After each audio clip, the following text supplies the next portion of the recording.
Hello.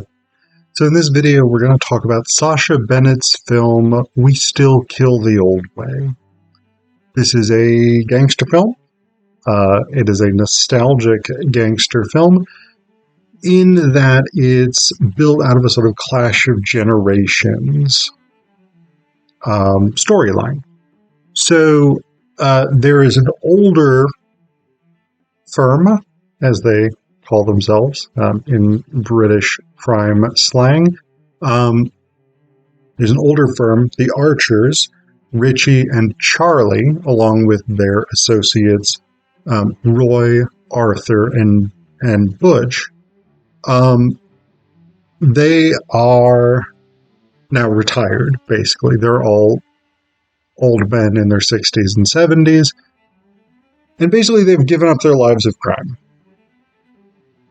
But when Charlie attempts to stop the gang rape of a young woman named Lauren by a gang called the E2 gang, under the command of a guy named Aaron, Charlie is brutally beaten to death, which brings Richie back from his retirement in Spain to get the firm back together to go after the people who killed his brother.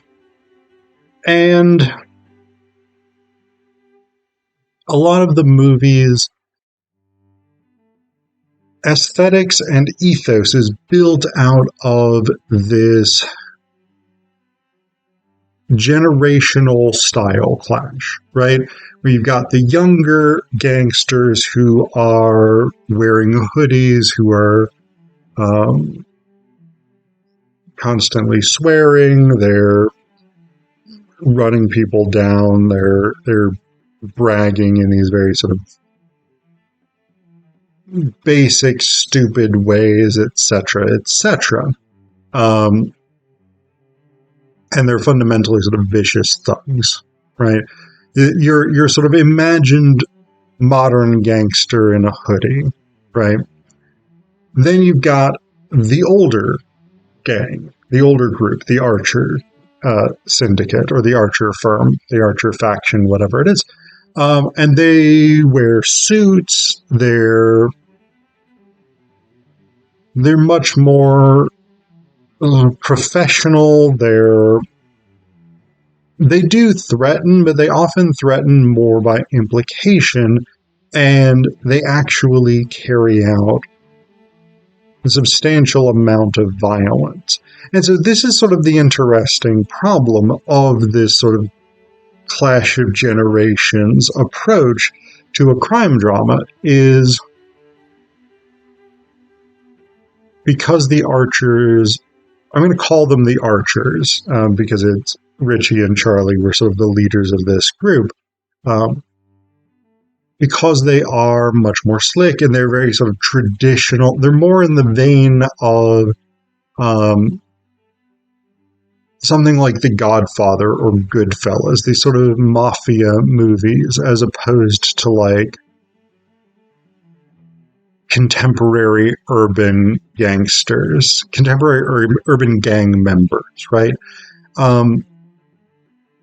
We're implicitly supposed to side with them. And of course, this is a revenge story, right? This is pursuing justice, pursuing revenge in reality for the people, against the people who murdered Charlie. And with revenge stories, we're pretty much always implicitly supposed to side with the person seeking revenge. But one of the problems that we have here is, of course, that in trying to get us to admire the Archers or like the Archers or sympathize with the Archers because they're seeking revenge for Charlie, because the E2 gang is pretty horrendous, because they wear suits and they're very professional and they're cool, they're aesthetically cool, we risk losing sight of the fact that they themselves are precisely in the same vein as the people that they are taking revenge against, right? These are not good guys. These are not, these are not, I mean, Richie says at one point to DI Susan Taylor, who's theoretically investigating his brother's murder, I am not a vigilante. And he's right in the sense that a vigilante is primarily driven by stopping crime.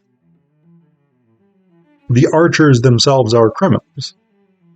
I mean, they talk throughout the movie about having murdered a number of people, about torturing people. And we actually see them torture several people, several gang members.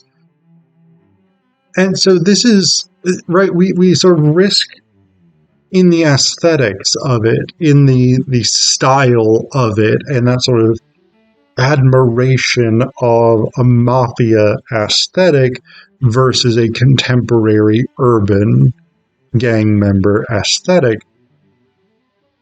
We risk obscuring or forgetting that, in fact, the archers are criminals who commit crime, who have committed crimes every bit as violent and horrific, if not more so, than what E2 has done. Right? And so that's it. That's an ethical problem with this type of movie. With this movie specifically, actually one of the big things that I found very, very jarring. I don't want to give you the wrong impression. I did like the movie. I think it's a fun action movie. It's a fun gangster movie. Richie Archer, Arthur Bennett, Roy, Butch, these guys are cool, right? They are cool in the way that, again, old school gangsters are cool, and that's fun to watch, even if it is important to remember that they are doing crimes. They are villains, as they put it.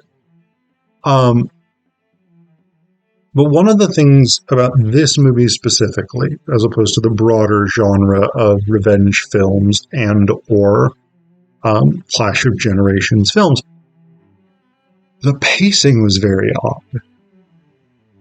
Right? So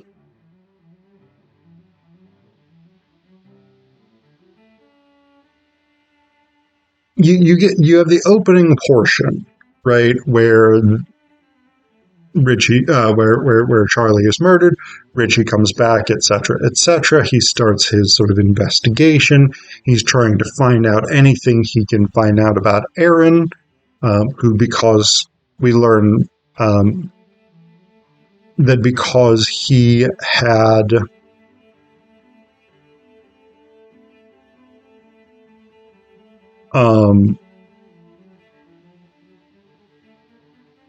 because he had shared information with the police, his record of criminality was expunged, basically. So there's very little in the sort of official records about him.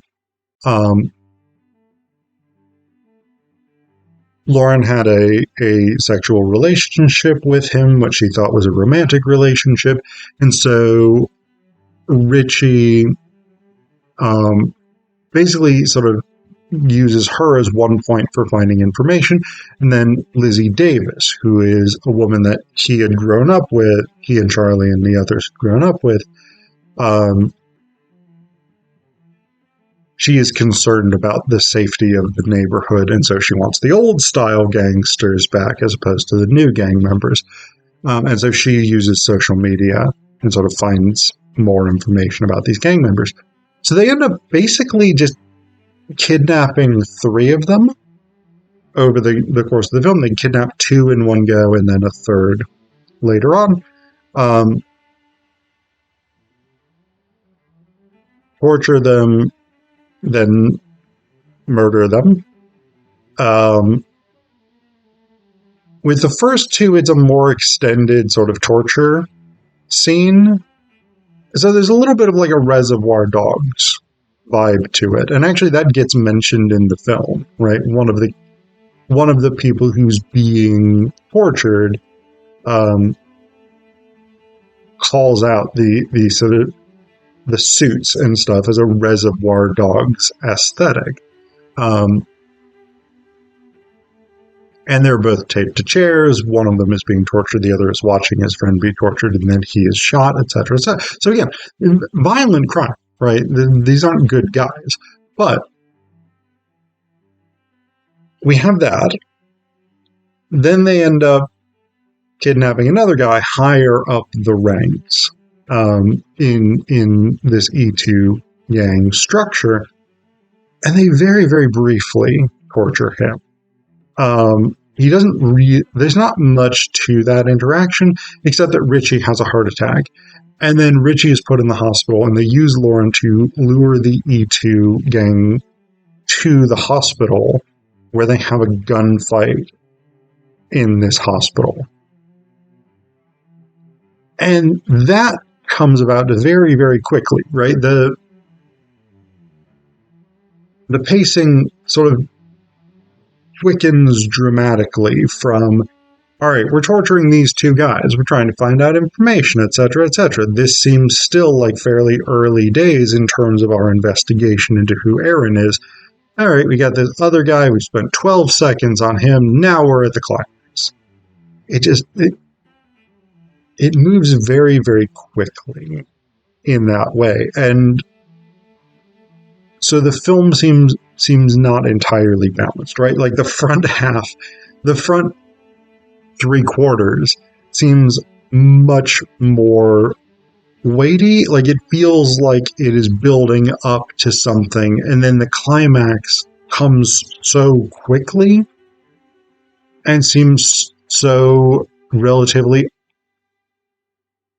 I don't want to say unjustified, but the fact that we go from like, oh, here's individual confrontations to this is a full-on gunfight in a hospital, and the police, the British equivalent of the SWAT team, is being sent in. I don't know. It seems like it gets there very, very quickly, and the climax isn't fully earned by the structure of the film. So, yeah,